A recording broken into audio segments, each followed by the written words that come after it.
Ketika sangkakala ditiupkan, semua akan musnah, kecuali makhluk-makhluk yang dikehendaki oleh Allah, termasuk malaikat-malaikat pada akhirnya akan mati. Namun ada satu yang tetap hidup hingga hari pembalasan itu tiba, yakni malaikat Israel. Ia menjadi makhluk ciptaan Allah yang terakhir hidup. Allah bertanya, "Hai malaikat maut, siapakah yang masih tinggal dari makhlukku?" Malaikat Israel pun menjawab, "Engkau zat yang hidup, yang tidak akan mati, tinggal hambamu yang lemah, malaikat maut." Lantas Allah kembali berseru, "Hai malaikat maut, tidakkah kau mendengar firmanku? Kullu nafsin dha'iqatul maut. Aku jadikan ini untuk tugasmu itu, dan kini matilah engkau." Setelah Allah mencabut nyawanya, lantas ia menjerit kesakitan karena memang benar-benar pedih. Lalu malaikat Israel berkata, "Andaikan aku mengetahui bahwa pencabutan ruh itu seberat ini, niscaya aku akan lebih lembut saat mencabut ruh-ruh orang mukmin."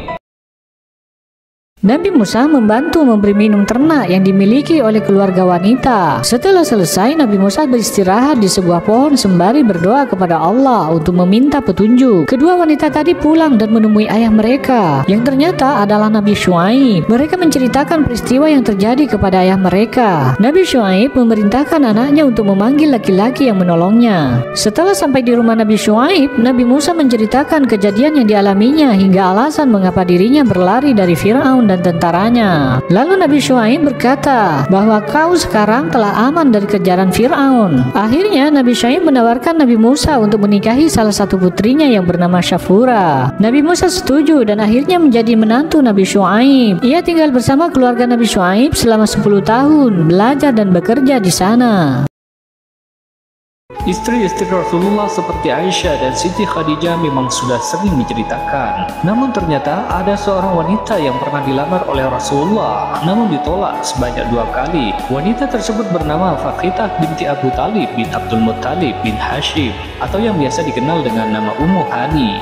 Ia dikenal dengan nama Ummu Hani. Ia adalah sepupu dan cinta pertama Nabi Muhammad. Ia juga adalah teman masa kecil Nabi Muhammad. Rasulullah pertama kali meminang Ummu Hani sebelum ia menerima wahyu kenabiannya. Tapi sayang, Abu Talib telah lebih dahulu menjodohkan Ummu Hani dengan Habirah bin Abi Wahab yang lebih dulu meminang anaknya. Tak berselang lama Nabi Muhammad diangkat menjadi Rasul. Hal ini menyebabkan Ummu Hani berpisah dengan suaminya karena enggan masuk Islam dan lari keluar Mekah saat Fatuh Mekah. Kemudian Rasulullah kembali meminang Ummu Hani untuk kedua kalinya, namun lagi-lagi Ummu Hani menolak. Ia beralasan jika menikah dengan Rasulullah maka akan mengabaikan anak-anaknya.